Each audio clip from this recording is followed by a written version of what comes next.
What's good, y'all? What's the numbers TV? It's your boy Po Rowe. Make sure you subscribe to the channel if you're not subscribed already, and like a video if you appreciate the content that Po Rowe and What's the Numbers I provided. Today we back with another profile piece. This one is on Tommy Hill, aka Tommy Butter from the Ram Squad, a rap group out of Philadelphia that dropped several independent records in the late 90s and a major label album in the year 2001. Coming out of the Rich and Allen homes, a housing project in North Philadelphia, Tommy Hill, Boy Backs, 6ix9ine, Suave, and Wiz Gang formed the Ram Squad, which was short for Rich and Allen Mobb, who before getting into rap was just a local neighborhood crew.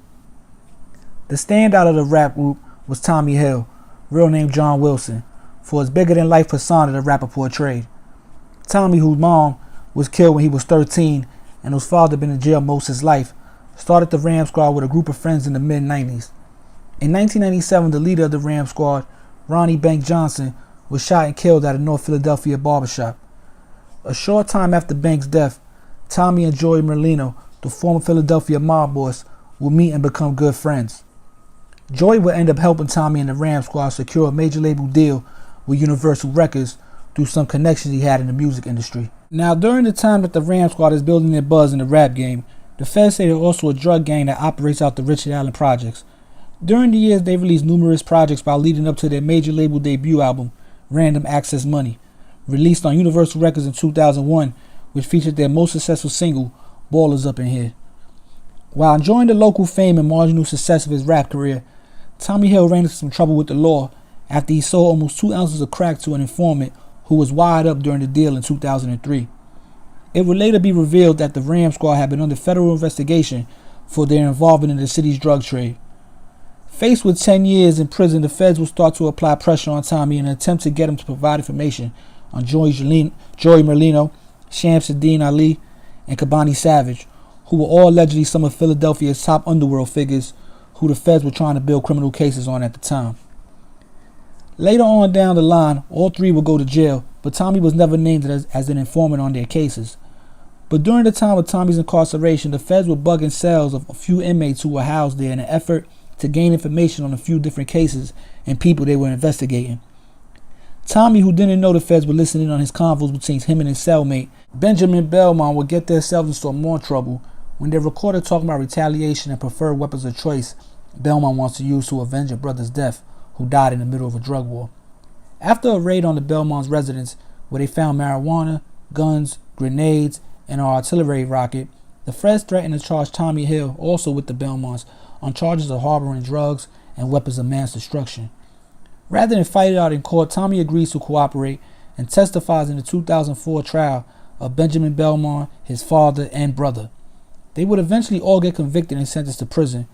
After he helps the government and testifies on the Belmonts, Tommy is rewarded for his cooperation with a 24-month sentence, with which he has some time served and ends up getting released a year later. Once Tommy's released, he lays low and moves to Atlanta. But after a few years of staying under the radar in Philly, he pops back up on the scene going by the name Tommy Butter, with the hopes of getting back into the music business and also clearing his name in the city of Philadelphia. He starts by doing a series of interviews, first with George Anastasia, a Philly mob reporter. Then he does a Batcave radio interview where he gets the details surrounding his case. Eventually, Tommy gets into it with other Philly rappers like Beanie Sigel and Oskino from the group State Property. They bomb on Tommy in interviews of their own, calling him a rat and basically telling him to go back to Atlanta because the city of Philly got no love for him. Tommy, who still has some people in his corner from his old neighborhood, Richard Allen, starts to make his own way around the city in vlog videos where he starts to take shots at Beanie Sigel and Oskino, letting them know that they're broke while he's living a good life on the 34th floor, which is his new entertainment company. Since re-emerging over the weeks, Tommy starts to pop up in Philly a lot more, to the point people are starting to think maybe he can reclaim the spot he once had in the music scene. He starts working with young Philly artists like Lean Bean and has plans on opening a music label in Philadelphia that can showcase the city's talents. But before any of those plans can come to fruition, Tommy is shot outside a bar in the uptown section of Philly and dies 2 days later. Some say it was a robbery, some say it was a hit, some say it was a hit disguised as a robbery. We don't know, but no one was ever charged with killing Tommy, as the case is still unsolved today. But yo, this is a profile piece on Tommy Hill, aka Tommy Butter out of the Ram Squad. You know what I'm saying? Tommy, And the Ram Squad, they had their run in Philly. They had the city on lock. This was before Major Figures, before State Property, before Meek Mill. They had their run. They was out there the first ones doing the big videos with the Jeeps and all that, the four-wheelers out. You know what I'm saying? Go check that out on YouTube if you want. My favorite track from them is People in My Business, or The City in My Business, when he had the courthouse rapping. You can check that out on YouTube also. But, you know, once Tommy went bad, you know what I'm saying, he ratted. You know what I'm saying? So, brotherly love, the city of brotherly. They don't got too much love for rats out there. So, it looked like something went left. Or it could have just been an honest robbery that went left. You don't know. But he did lose his life. You know what I'm saying? Maybe he should have just stayed low in Atlanta doing what he was doing. But, you know, sometimes that fame bug, it'll bite you. Once you had it before, you want that fame and that love and that energy around you again.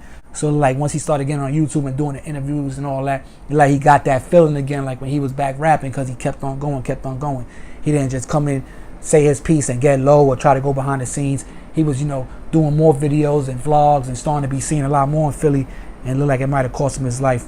But, yo, this was the Numbers TV. It's your boy, Ro. Subscribe, like, share, all that good stuff. Go check the Instagram out. You know what I'm saying? Follow up over there. And I'll be back before you know it, man. It's What's the Numbers TV. It's your boy, Ro. I'm out of here. Peace. What's up, everybody? It's 2022. And with that being said, let's focus on getting that credit straight. You can get that credit straight for cheaper than a pair of Jordans. Go to letstalkmorecredit.com, or definitely go follow us on Instagram at letstalk_morecredit and order your audio ebook bundle. It's time to get that credit fix. Let's get it.